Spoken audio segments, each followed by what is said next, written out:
encourager à poursuivre ce travail remarquable qui se fait tous les jours, qui se fait pas uniquement pour vous-même, mais qui se fait aussi en accompagnement du développement de notre pays. Et c'est pour nous extrêmement important de le dire de cette façon. Je voudrais donc vous dire également ma solidarité en étant ici, vous dire que l'État de Côte d'Ivoire sera toujours à vos côtés. Je l'indiquais tout à l'heure, ce que vous faites pour nous est impactant, est important pour nos populations. Vous gagnez de l'argent, l'État de Côte d'Ivoire gagne de l'argent aussi, parce que votre travail contribue à améliorer l'ensemble de l'économie. Chacun sait le pourcentage de croissance qui est généré par une bonne utilisation du numérique par nos États. Et surtout, vous améliorez, j'insiste là-dessus, les conditions de vie de nos populations. C'est extrêmement important, à la limite, ça seul aurait pu être l'élément sur lequel je me serais arrêté. Notre rôle, évidemment nous politiques, mais votre rôle également en tant qu'accompagnateur de nos économies, doit permettre, chaque fois que nous prenons ce type de décision, doit permettre d'apporter quelque chose à nos populations. Nous-mêmes promouvons une politique audacieuse, forte en matière de production de contenu, et je n'hésite pas à le dire, du contenu qui est pertinent, du contenu qui aide les populations, du contenu qui améliore les conditions de vie de ces populations, et c'est du contenu qui nécessairement va être adopté par ces populations, et c'est le cas ici, avec ces solutions de mobile money. C'est une solution pertinente, une solution qui répond d'une façon excellente à un besoin important qu'avaient nos populations. Donc au niveau de la bancarisation de notre économie, nous étions à peine une dizaine de pourcents. Et avec ces solutions-là, qui aujourd'hui facilitent la vie des populations, nous savons que c'est rapidement quelques dizaines de pourcents qui vont être ajoutés aux premiers 10%, 12% que nous avions. Je voudrais m'arrêter ici en vous félicitant à nouveau, en vous remerciant pour la confiance faite à la Côte d'Ivoire en installant ce centre ici, en vous disant que nous vous encourageons évidemment à travailler au respect des règles, à être conforme aux réglementations qu'il y a dans chacun des pays dans lesquels vous exercez. La confiance que vous créez certainement sera un élément dynamisant pour cette activité. Chez Orange, nous étions demandés pendant quelques mois si nous allions être capables de répliquer ce succès que rapidement on a vu arriver en Côte d'Ivoire. Donc on a beaucoup travaillé pour ce faire et très rapidement on a vu qu'on pouvait atteindre des tailles critiques à Madagascar et au Mali. L'étape suivante, plus complexe, parce qu'un peu plus tardive, a nécessité d'adapter notre approche à des marchés spécifiques, que ce soit en raison de la présence de messageries financières, parfois de taux de bancarisation plus élevés des populations, et puis parfois d'un manque d'infrastructures.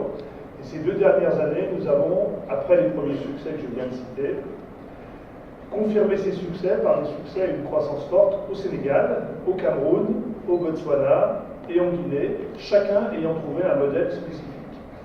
Donc, nous pouvons dire qu'à ce stade, l'inclusion financière progresse par le mobile money à grande vitesse. Et cette croyance que nous avions que l'inclusion financière pouvait contribuer au développement économique des pays, aujourd'hui c'est une preuve. Et c'est mon premier message, le mobile money contribue à l'inclusion financière au niveau de chacun des pays. Nous ne nous arrêterons pas là, d'autres pays vont nous rejoindre. Orange Money, notamment ceux dans lesquels nous avons acquis des filiales récemment, au Sierra Leone avec la Sonatel, au Burkina Faso, au Libéria, ou en RDC, de façon plus lointaine. Alors pour aller plus loin, Nous allons aujourd'hui renforcer des partenariats avec des acteurs non financiers, non toujours financiers, des pays dans lesquels nous opérons. En particulier, nous avions démarré notre activité par des partenariats approfondis avec Total, avec la Sénélec à Dakar, avec la CIS ici, avec le ministère de l'Éducation ivoirien, avec Canal+, avec d'autres sociétés. Et nous croyons que nous pouvons encore progresser vers cette inclusion financière en renforçant ces partenariats, par exemple en permettant que des grands groupes agroalimentaires puissent payer, rémunérer leurs fournisseurs, petits artisans, petits agriculteurs, à parfois des centaines, voire des milliers de kilomètres lorsqu'on se trouve au Mali ou au Niger, grâce à ces transactions. Alors, pour terminer notre engagement, c'est d'accélérer notre contribution au développement économique du pays et donc de l'Afrique. Nous l'avons fait traditionnellement à travers le développement des réseaux mobiles. Aujourd'hui, avec ces pattes financières, nous sommes plus seulement un opérateur télécom, mais nous sommes un opérateur de services financiers. Donc nous voulons développer les services financiers pour tous. Nous voulons garantir un niveau total de sécurité à nos clients. Et nous voulons garantir à tout moment le respect des réglementations dont nous savons qu'elles seront de plus en plus contraignantes. Voilà mon message, et je vous remercie de votre attention. Nos missions s'articulent autour de 4 points essentiels. D'abord, l'objet social du SECOM, c'est de mettre en place des processus mutualisés en matière de contrôle interne, de gestion de la fraude, d'audit sur les activités clés des CME, mais également garantir la sécurité de nos transactions et la protection de nos clients. Le deuxième point important de notre mission, c'est de garantir la conformité de nos opérations aux exigences des réglementations bancaires, parce qu'aujourd'hui, nous sommes sur les pays de la zone BCAO, la BCRG en Guinée et la BCC au Congo très bientôt. Donc, l'activité étant fortement régulée, en matière de gouvernance, nous devons nous assurer que Orange reste conforme à ces exigences. Tout ce qui touche la lutte contre le blanchiment d'argent et le financement du terrorisme. Nous avons lancé, ou nous allons lancer un certain nombre de corridors pour tout ce qui est relations financières extérieures. Le SECOM devrait s'assurer que nous restons là aussi conformes.